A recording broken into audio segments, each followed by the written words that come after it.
저는 복음의 가치에 대한 이야기를 오늘 좀 하려고 해요. 제가 예전에 빌립보서 설교를 하면서 오직 너희는 그리스도의 복음에 합당하게 생활하라라는 그 본문을 나눴던 적이 있습니다. 여기에 합당이라는 말은 가치를 의미합니다. 즉 복음에 합당하게 가치 있게 복음의 가치에 걸맞게 시민 생활하라 이런 의미라고 제가 말씀을 드렸고, 그 가치라고 하는 단어 헬라어로 악시오스라고 하는 단어를 제가 소개해드린 기억이 나고요. 이 악시오스라고 하는 단어에서 악시올러지라고 하는 아주 생소한 영어 단어가 있다. 그것도 저도 처음 그때 알았고 이것이 가치론이라고 하는 의미를 갖고 있다라는 말씀을 했습니다.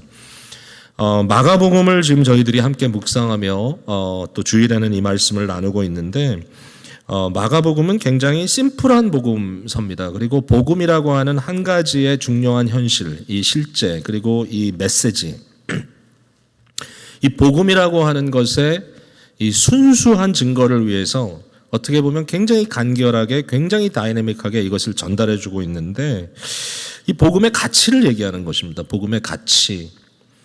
복음의 가치를 측정할 수 있는 것은 믿음입니다. 이 사람에게 믿음이 있다면 그 가치를 인정하는 것이고, 믿음이 없다면 그 가치를 인정하지 않는 것입니다.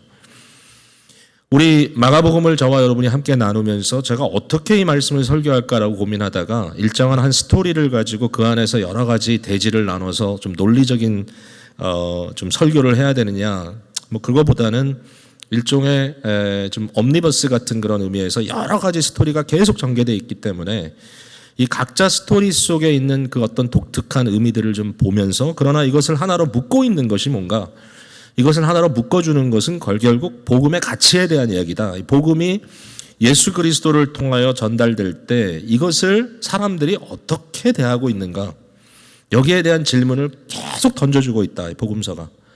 그리고 사실 이제 좀 앞서가는 거지만 마지막에 그리스도의 부활 사건을 놓고 사실 누구도 제대로 응답하지 못하는 그런 장면으로 끝나잖아요, 마가복음이. 그러나 결국은 이 마가복음을 읽고 있는 우리들에게 정말 고도의 문학적인 이 기술을 가지고 결국 우리가 답하지 않으면 안 되도록 만들고 있다. 과연 여기에 가치가 무엇인가라는 질문을 하고 있다는 것이죠. 복음이 뭐죠? 지난주에 여러분과 함께 나눈 것처럼 하나님이 다스린다라고 하는 소식입니다. God reigns. 하나님이 다스리면 됩니다.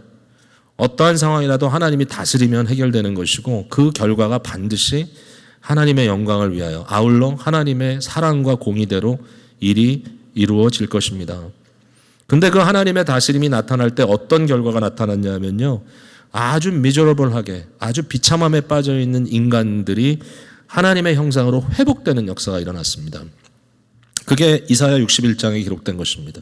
여호와의 은혜의 해가 선포되고 좋은 소식이 선포되었을 때 정말 미저러블한 사람들이 새로운 소망을 보고 그 안에서 회복되는 역사를 바라볼 수 있는 겁니다. 인간의 모습은 죄와 죄성으로 인하여 미저러블한 상태에 빠져 있는데, 이런 인간을 회복시키시는 하나님의 나라의 오심, 하나님의 reigning, God reigns.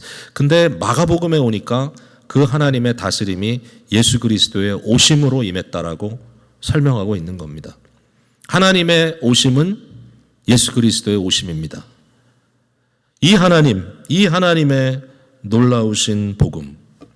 우리는 이 복음의 가치를 이해하고 있는가? 과연 우리는 이 가치를 순수하게 소유하고 있는가?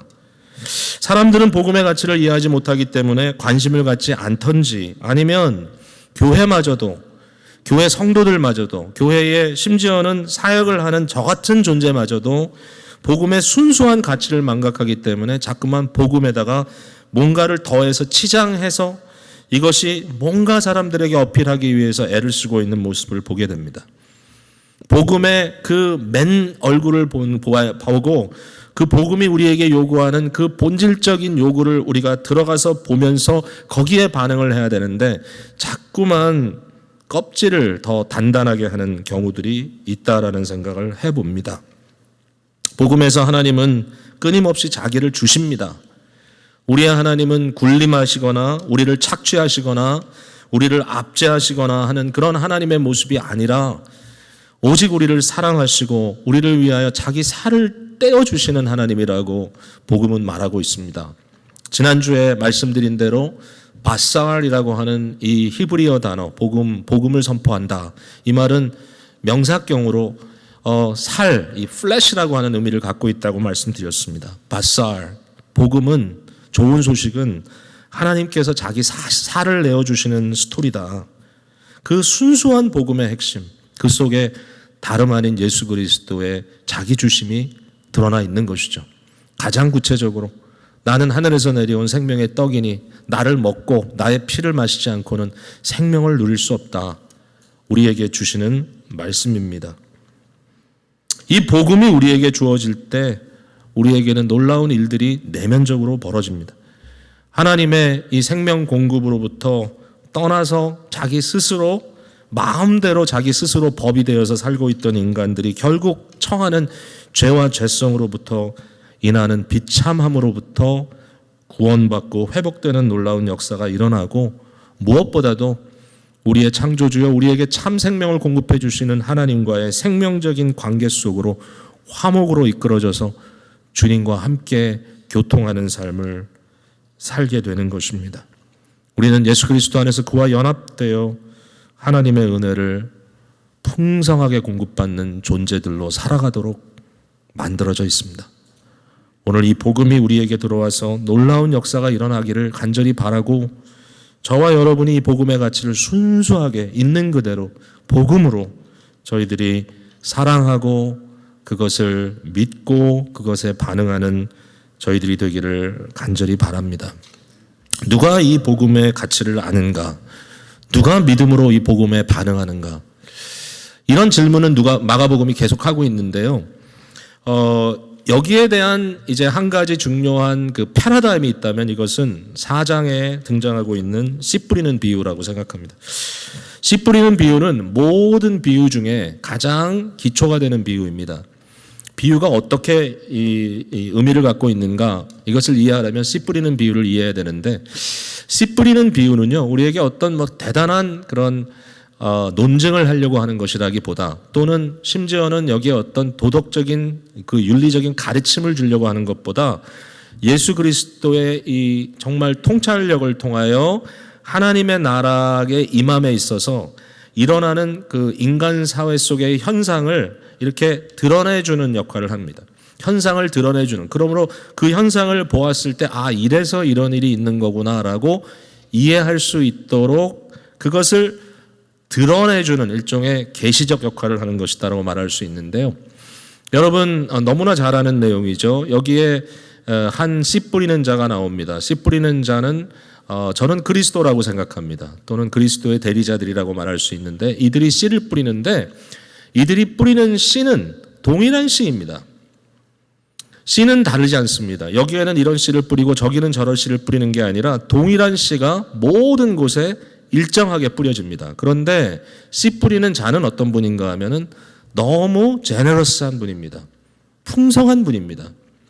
씨를 여기 조금 저기 조금 뿌리는 게 아니라 이것저것 할 거 없이 아주 넉넉하게 씨를 온 곳에 뿌려대고 있습니다. 이 씨를 예수님께서 말씀하시기를 말씀이라 그랬습니다. 즉 복음입니다. 복음이 이처럼 편만하게 뿌려지는데 문제는 뭐죠? 어떤 사람은 이렇게 반응하고 어떤 사람은 저렇게 반응하고 반응이 다르다는 겁니다. 여기에 대해서 사람들은 질문할 수밖에 없습니다. 심지어는 오늘 본문 속에 예수님은 나사렛 사람들의 반응에 대해서 이상하게 생각했습니다. 너무 반응이 없으니까. 다 달라요, 사람들마다. 그래서 이러한 현상에 대해서 예수님께서 어떻게 설명하고 계시냐? 이 말씀의 가치를 받는 대상의 상태가 다르다. 즉 어떤 사람에게는 가치가 있고 어떤 사람에게는 가치가 느껴지지 않는다. 어떤 사람에게는 약간의 가치가 있지만 다른 것에 비해서 사실은 부족하다고 생각하기 때문에 그것을 덮어버린다. 이런 식으로 주님께서 말씀을 해주십니다. 길가에 떨어진 씨는 전혀 믿음의 반응을 받지 못하고 완전히 사라집니다. 돌짝밭에 떨어진 것은 잠시 받는 것 같지만 그러나 다른 것에 의하여 눌려집니다. 가시 덩굴에 떨어진 것도 비슷합니다. 그런데 믿음의 밭 옥토에 떨어진 것은 30배, 60배, 100배 결실을 합니다. 4분의 1인가요? 요한 칼빈 선생님이 위대한 말씀의 선생님인데 제가 참 그 당시에 말씀을 직접 들을 수 있었다면 어땠을까 한번 상상도 해봤습니다만은, 그런데 존 칼빈이 말하기를 자기가 생각할 때 자기가 말씀을 전하는 데 있어서 그 말씀을 믿음으로 반응하는 사람의 그 퍼센트는 한 20%밖에 안 되는 것 같다. 굉장히 좀 놀랄 말을 했는데, 그러나 왜 이런 말을 했을까 제가 고민을 했어요. 제가 우리 교인들이 몇 프로나 말씀을 들을까?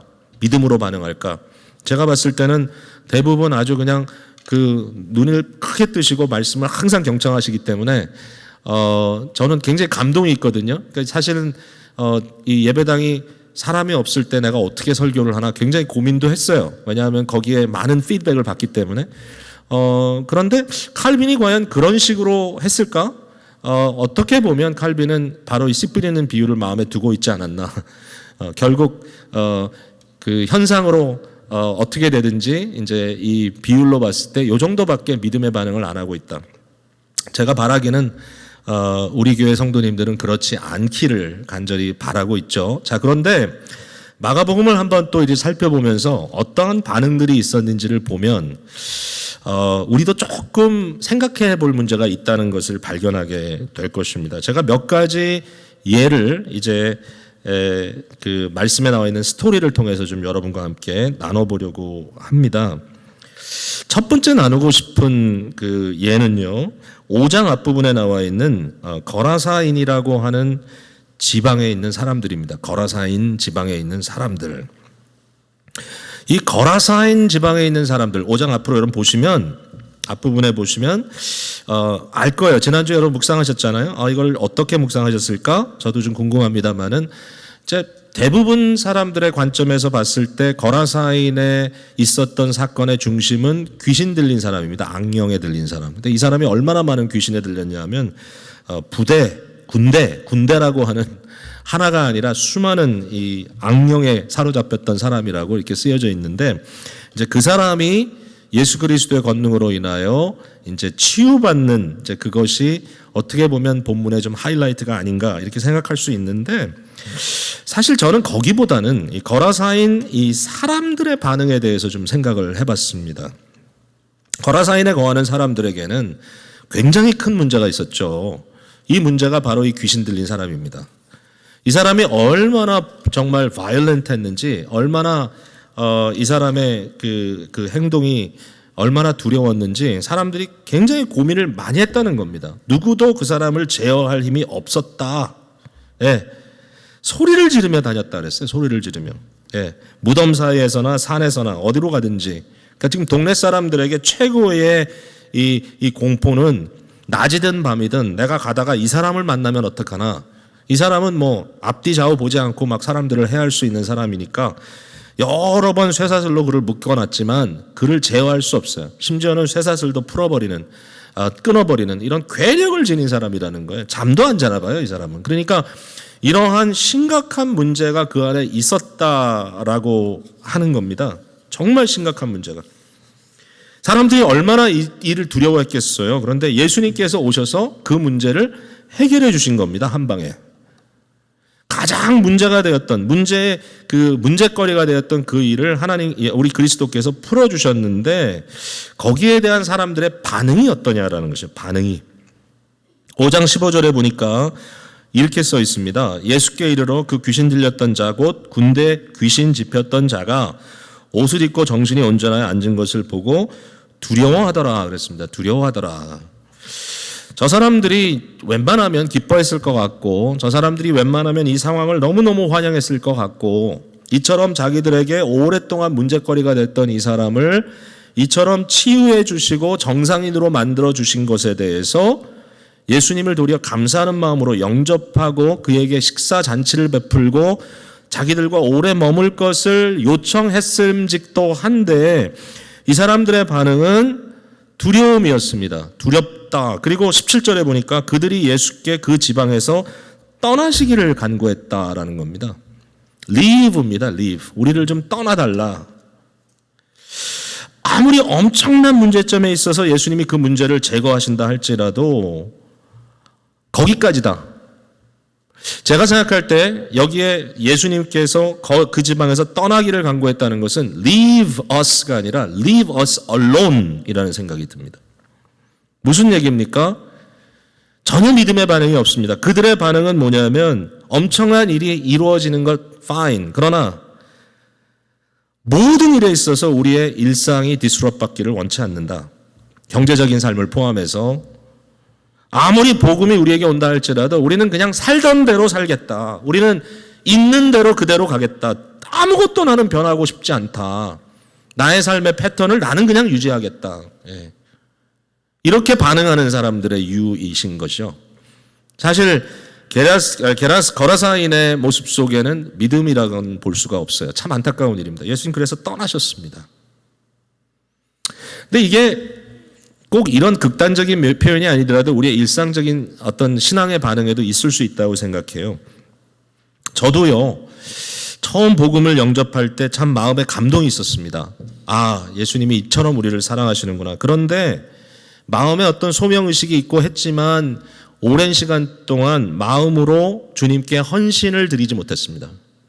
다시 말해서 내가 마음으로 믿음으로 주여 내가 여기 있습니다. 나를 받으소서. 뭐 이사야처럼 내가 여기 있습니다. 나를 보내소서. 이 말을 못했어요. 그 왜 그런가 하면은 그렇게 하면 제 인생이 꽤 어려울 것 같다. 내 인생의 평탄함을 포기해야 될 것 같다. 이런 고민이 굉장히 많았어요, 사실은. 내가 예수를 제대로 믿으면, 내가 정말 한방 예수를 제대로 믿으면 내 인생이 피곤해질 것 같다라는 그런 고민에 빠져 있다라는 거죠. 여러분 그렇습니까? 사실은 헌신하여 리더가 되는 단계에 있는 사람들마저, 심지어는 목회자마저 이런 고민을 하는 분들이 있어요.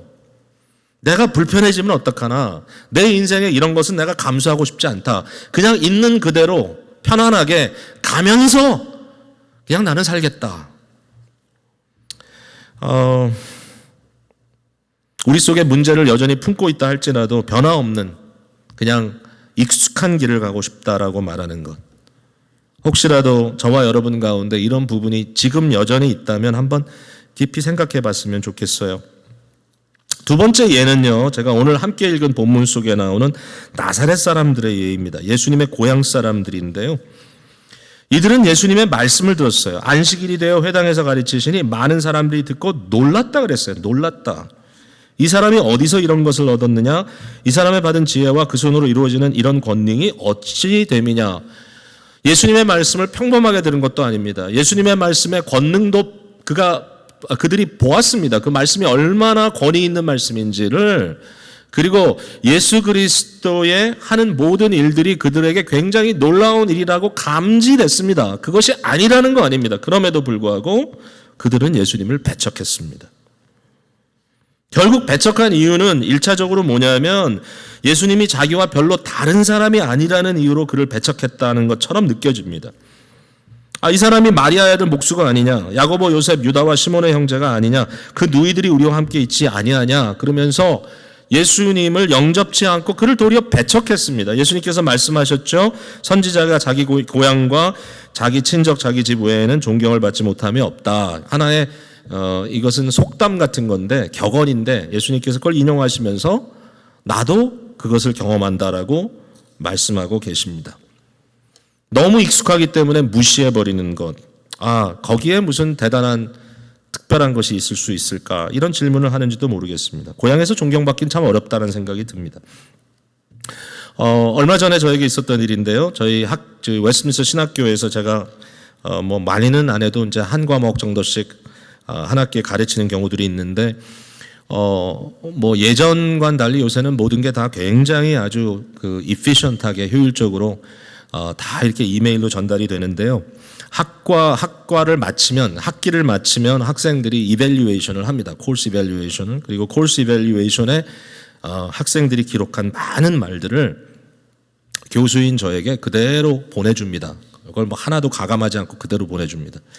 학생이 쓴 말을 그대로 보내줍니다. 뭐 이렇게 조금도 바꾸지 않고. 그래서 학생들이 어떤 이밸류에이션을 했는지 제가 다 이렇게 보게 되거든요. 근데 누가 했는지는 모르는 게 원칙이에요. 누가 했는지 모르는 게 원칙인데, 어떨 때는 그냥 글만 누군지 대강 생각에 잡힐 때는 있어요. 근데 한 이밸류에이션이 왔는데 보니까 유학생이에요. 유학생. 영어가 아주 그 표현이 좀 이렇게 일반 미국에서 이렇게 성장한 사람 같지 않은 굉장히 이제 유학생다운 그러한 문장을 썼는데 그 코스 이밸류에이션은 이렇게 썼더라고요. 나는 이 클래스를 한국인 교수에게 배우고 싶지 않다. 나는 미국인 교수가 가르쳤으면 좋겠다. 이런 얘기를 거기 썼더라고요. 그러니까 아마 뜻은 이런 것 같아요. 내가 미국까지 유학을 왔는데 여기서도 내가 한국 사람한테 교육을 받아야 되겠느냐. 여기서는 좀 백인들한테 교육을 받았으면 좋겠다. 근데 속은 상하죠. 제가 그거 보면서 뭐 잘했다 못했다의 가치 측정이 아니라 You're just a Korean, so I don't want to learn from you. 그게 참 좀 생각하기에 쉽지가 않았어요. 근데 그럴 수 있구나. 굉장히 오랜만에 제가 부딪힌 현실이에요. 그게 굉장히 오랜만에 그런 걸 느꼈어요. 자, 근데 사실 이런 건 좀 하수에 속한 것입니다. 생각해 보면 사실 이 나사렛 사람들의 문제는 단순히 너는 나에게 익숙한 사람이니까 너를 무시하겠어 라기보다는 사실 저는 다른 의미가 숨겨져 있다고 생각하는데 그게 뭐냐 하면 예수님의 말씀이 문제인 겁니다. 여러분 그 조그만 동네에서 아주 성공한 사람이 나오면은 여러분 어떡합니까? 환영하죠. 박수 쳐주죠. 심지어는 뭐 하나 이렇게 배너까지 붙이잖아요. 한국에서는 골목골목마다 축 아무개 서울대 합격 붙이잖아요. 그러면서 이제 얘기하는 게 있잖아요. 개천에서 용났다고. 그러니까 박수 쳐주는 거죠. 근데 생각해 보면 나사렛에서 지금 이런 분이 나타났어요. 그리고 그는 전국구예요. 뭐 예루살렘이고 어디고 왔다 갔다 하면서 지금 놀라운 어마어마한 군중이 그를 따라다니고 있어요. 그러면 야 우리 동네 참 이건 명예다. 너무 귀한 일이다. 박수 쳐줄 수 있잖아. 근데 문제가 뭔지 아시죠? 예수님의 말씀이 나는 이처럼 유명한 사람이다. 박수 쳐달라는 게 아니거든요. 예수님의 말씀이 나는 좀 특별한 사람이니까 좀 귀담아 듣고 좀 잘 주목해달라. 이게 아니거든요. 예수님의 말씀은 나는 하나님께서 보내신 메시아고 곧 하나님의 아들이다. 여러분 이거 굉장히 중요합니다. 박수는 쳐줄 수 있는데 그 앞에 엎드려서 경배는 못합니다. 제가 봤을 때 이게 문제인 것 같아요. 박수는 쳐줄 수 있어요. 여러분 우리의 신앙에 있어서요. 종교 생활이라는 것에서 약간의 선망이나 약간의 동조 같은 것은 어렵지 않아요. 할 수 있어요. 사람들과 함께 있으면 재밌어요. 소그룹도 가면 얘기 나누다 보면 내 속도 좀 얘기하니까 속도 시원해지고 부수적으로 얻는 것들이 좀 있을 수 있어요. 그런데 만약에 복음의 중심이 그게 아니라 당신의 인생을 예수 그리스도께 통째로 복종시킵시오 라는 그러한 부탁이라면 사실 그렇잖아요. 여러분의 응답은 어떻게 될 것인가 굉장히 중요한 일이에요. 핵심을 찌르는 얘기예요. 이거는 복음의 순수한 가치, 이 pure gospel, 복음 플러스 something else가 아니라 복음 그 자체로서 내가 심지어는 이와 같은 한 동네 사람이고 그 사람이 나에겐 너무 익숙한 존재이고 그렇다 할지라도 복음의 진리, 복음의 그 사실성, 그 복음이 우리에게 주는 의미 때문에 이렇게 온전하게 복음에게 순종할 수 있는 것인가. 그러나 복음은 우리에게 그것을 요구하십니다. 그들의 믿지 않음을 예수님께서 이상히 여기셨다라고 얘기했습니다. 오늘 본문 6절에 나오는 얘기인데요. 사실 이게 저는 좀 이상합니다. 예수님이 모르셨을까? 뭘 이상히 여기실 게 뭐가 있나? 앞에서 비유로 다 말씀하셨는데. 근데 성경에 보면 예수님이 사람들의 반응에 대해서 반응하시는 장면들이 꽤 많이 나옵니다. 믿음을 보시고 좋아하시고 칭찬하시고 백부장의 믿음을 보고 또 그도 예수님을 놀라게 했다라고 얘기합니다. 아주 놀라게 했다. 백부장의 믿음은 어떤 믿음이었냐면 이방인인데도 불구하고 예수 그리스도의 권위와 권세를 그대로 인정하는 믿음이었어요. 가라면 가고 오라면 옵니다. 그것을 듣고 예수님이 아주 기이하게 여겼어요. 야, 너에게 이런 믿음이 있다니. 저는요 이걸 보면서 이런 생각을 해봤어요. 저와 여러분에게 주님께서 믿음의 반응을 요구하세요.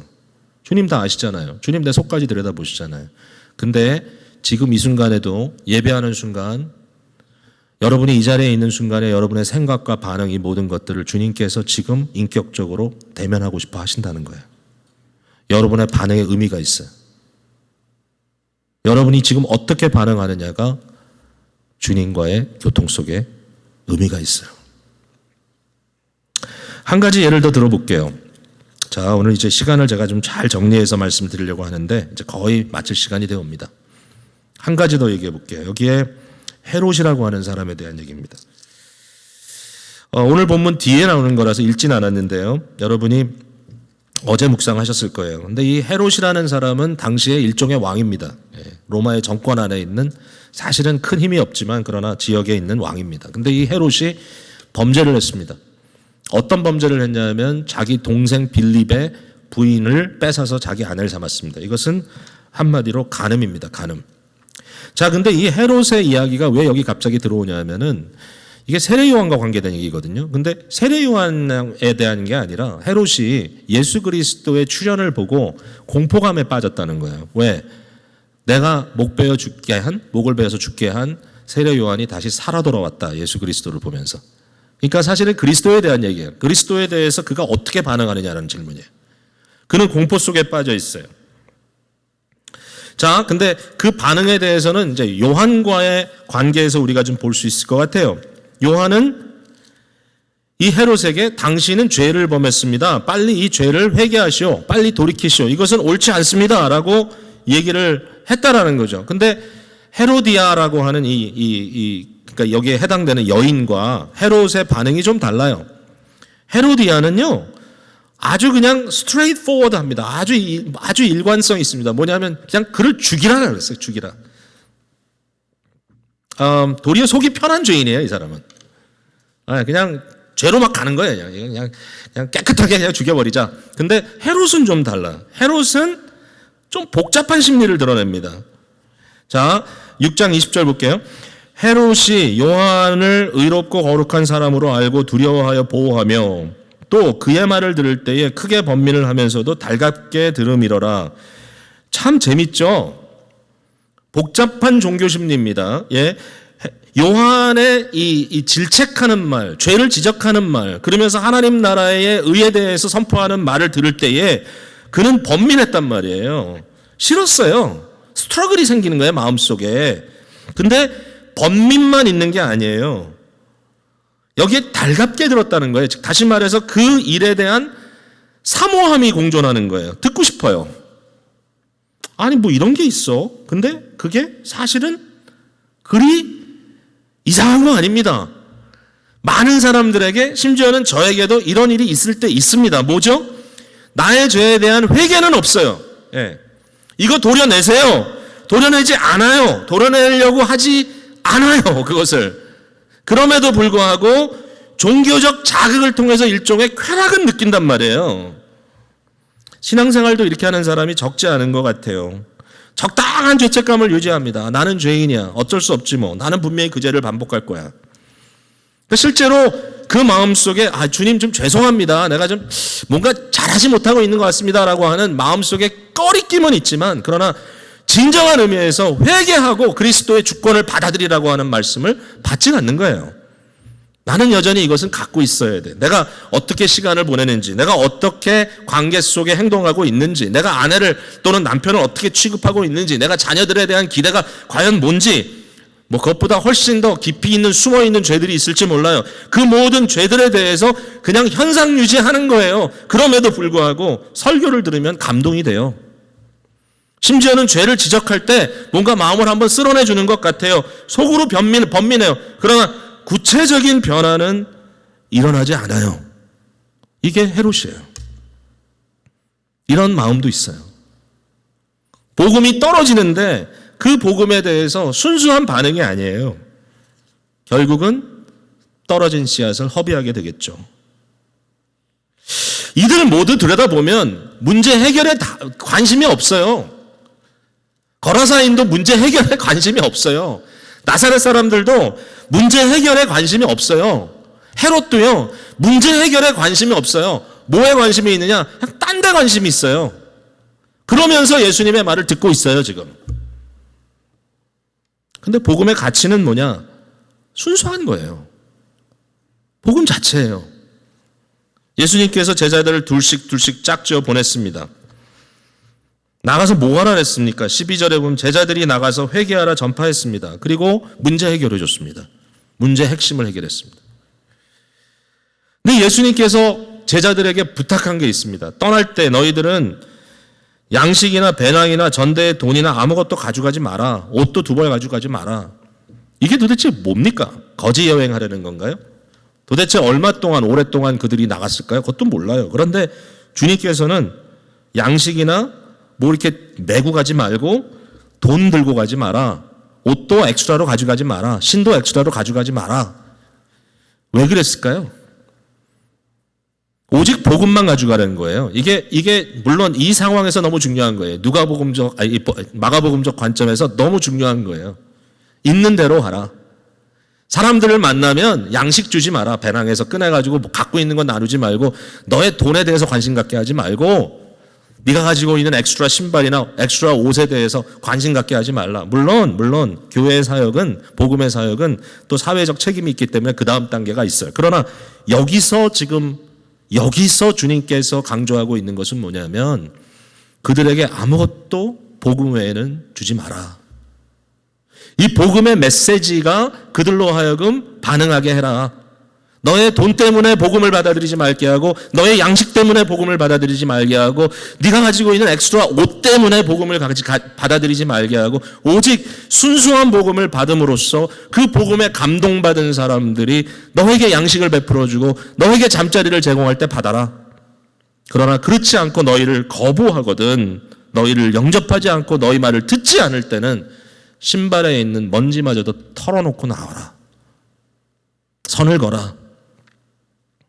여러분, 문제 해결을 위해서 우리의 misery, 죄와 죄성으로 인한 우리의 misery를 위해서 해결받기 위해서 주님 앞에 나오는 복음, 복음의 반응, 그게 믿음입니다. 말씀을 맺습니다. 혈류증에 걸려서 12년 동안 방황하던 자매가 있습니다. 여기. 그는 딴 생각 안 했습니다. 자기는 부정합니다. 부정한 사람은 다른 사람을 만지면 안 됩니다. 무리의 사이에 들어가서도 안 됩니다. 그러나 그는 무리를 해치고 믿음으로 예수님께 나아갑니다.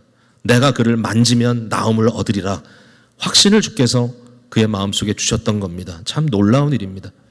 그가 주님을 만졌을 때 주님께서는 내 믿음이 너를 구원하였으니 평안히 가라. 내 병에서 놓여 건강하라 얘기했습니다. 예수님과의 만남이 이루어졌습니다. 저는 이 스토리에서 굉장히 중요한 부분은 예수님께서 내 능력이 나갔는데 누구에게 갔느냐를 찾으셨다는 것입니다. 제자들은 말이 안 된다고 생각했습니다. 예수님 당신은 능력 투성입니다. 당신의 어느 부분에서도 능력이 나옵니다. 당신은 능력이 철철 흐릅니다. 누가 만졌다고요? 여기 수많은 사람들이 당신과 옷깃을 스켰습니다. 그러나 주님께서는 아니다. 그 사람이 있다라고 얘기했습니다. 여러분, 기독교가 말하는 복음은 무작위로 갖다 쌓아놓고 아무나 가져가세요가 아닙니다. 여기에 생명수가 철철 흐르니까 마시고 싶은 사람 와서 마셔요가 되는 게 아닙니다. 예수님의 능력이 풍성하신 분이니까 그냥 그 풍성한 능력을 너희들이 원하는 대로 그냥 뜯어가라. 아닙니다. 하나님과 인격적인 만남입니다. 예수님의 권능은 인격적인 권능입니다. 무작위한 권능이 아니라 그를 찾는 자에게 믿음으로 이 파이프가 들이댔을 때 예수님과의 연합이라고 하는 놀라운 관계성 속으로 끌고 들어와주는 믿음의 역사입니다. 이게 복음입니다. 이 복음. 딴 거 아닙니다. 베드로와 요한이 성전 미문에 앉아서 구걸하던 사람을 만났습니다. 그가 어디서 이걸 배웠겠습니까? 은과 금은 내게 없다. 그러나 내게 있는 것을 너에게 주노니 오직 나사렛 예수의 이름으로 그리스도의 이름으로 일어나 걸어라. 교회는 이거죠. 은과 금 없습니다. 우리가 어떤 인간적인 화려함이나 인간적인 어떠한 컴포트나 재미를 가지고 사람들에게 다가갈 수는 없다고 저는 생각합니다. 물론 더 많은 사람이 들을 수는 있겠죠. 그러나 우리는 복음의 순수성을 절대로 놓쳐서는 안 됩니다. 그리고 그 가치를 생각해야 합니다. 지금은 좀 비상사태입니다. 많은 사람들이 생명의 위협을 느끼기도 하고 혹시라도 나 때문에 다른 사람이 전염될까 고민도 하고 또 교회가 공식적으로 모임을 갖는 것조차도 모든 사람들이 부담스러워하고 오늘 이 시간에 대부분의 우리 교인들은 다 저기 멀리 집에서 예배 참여하고 있습니다. 이때가 사실은 복음의 순수함을 고민할 때가 아닌가 생각합니다. 여러분은 왜 예수 그리스도를 바라보고 계십니까? 오늘 이 시간에 오직 유일한 복음, 그리스도의 복음, 하나님의 다스림이 내게 임하여 나의 비참함, 죄와 허물로 인한 비참함을 해결해 주시고, 그리고 그 일을 이루시는 분이 나의 주님 예수 그리스도시고, 나는 믿음으로 성령 안에서 그리스도와 연합되어 나의 인생을 헤쳐나가겠다. 어렵고 힘든 일들이 우리 앞에 있어도 예수 그리스도 안에서 믿음으로 복음으로 승리하시는 저와 여러분 되기를 간절히 바랍니다. 기도하겠습니다.